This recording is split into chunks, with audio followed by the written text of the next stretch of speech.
Nicodème se présente au Seigneur Jésus comme intéressé par les choses divines, intéressé par ce qu'il appelle le royaume de Dieu. Il perçoit que Jésus peut lui révéler quelque chose et lui donner quelques informations. « Rabbi, nous savons que tu es un docteur venu de Dieu. » Jean 3,2. « Oui, tu peux nous révéler quelque chose. » Le Seigneur ne se met pas à lui donner une information, il ne commence pas à satisfaire ses investigations et à lui révéler des secrets divins. Il ne donne aucune réponse à cette investigation. Mais il dit, en fait, Nicodème, en tant que chef des Juifs, tu dois quitter cette base et venir sur une toute autre base. Tu dois naître de nouveau. Tandis que vous suivez jusqu'au bout le sens de cette conversation et de ce que le Seigneur a dit, vous constatez tout à fait clairement qu'il dit seulement, en d'autres termes, tu dois venir sur ma base, tu dois être là où je suis, avant que tu puisses connaître ce que je connais. Tu désires connaître ce que je connais, eh bien, je ne peux rien te dire, mais tu connaîtras cela si tu es né de nouveau. Tu auras ma connaissance céleste quand tu occuperas ma base céleste. Tu ne peux occuper ma base céleste qu'en étant né d'en haut, comme je le suis. C'est la base d'un homme céleste en vue, la connaissance d'un homme céleste. Tu dois quitter ta propre base. Quoi? Quitter ma base? Qu'est-ce qui ne va pas avec ma base? Je suis un Israélite brave et droit, un fidèle docteur de la loi. Oui, mais tu dois quitter cette base. C'est ce que le Seigneur Jésus voulait dire. Je ne suis pas maintenant en train de m'occuper d'un homme et de sa position en faveur de la loi. Je suis en train de m'occuper de toi, Nicodème, un chef en Israël. Tu dois quitter ta base et venir sur la mienne. C'est ce qui doit clairement être déduit de Jean 3. Et le même principe peut être mis en évidence tout au long de l'Évangile.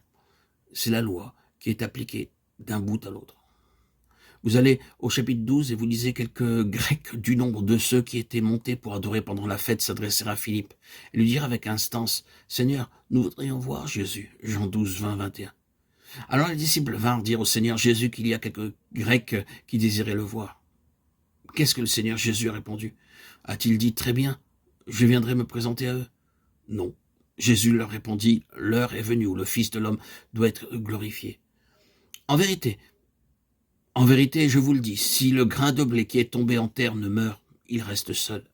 Mais s'il meurt, il porte beaucoup de fruits. Versets 23-24. Désirait-il le voir? Il devait venir sur sa base. Quelle est cette base? Une base céleste, une base de résurrection. Ce n'est pas la base de cette création, mais il y a nécessité de mourir pour venir sur cette base. Ce n'est pas la base de cette vie terrestre, mais on doit mourir à elle. Ces Grecs ne pouvaient point le voir si leur pensée à son égard était qu'il s'agissait d'un personnage présentant un intérêt ici-bas sur cette terre. S'ils étaient venus voir quelqu'un à propos duquel ils avaient entendu des choses merveilleuses et s'ils cherchaient un homme merveilleux qui accomplissait des miracles, s'il était comme l'un des sites pittoresques de Jérusalem pour lequel ils étaient venus à la fête, l'un des personnages avec lequel il faut entrer en contact, ils durent quitter entièrement cette base et le faire à travers la mort. Alors, ils le verront par l'intermédiaire d'une relation corporative. S'il meurt, il porte beaucoup de fruits.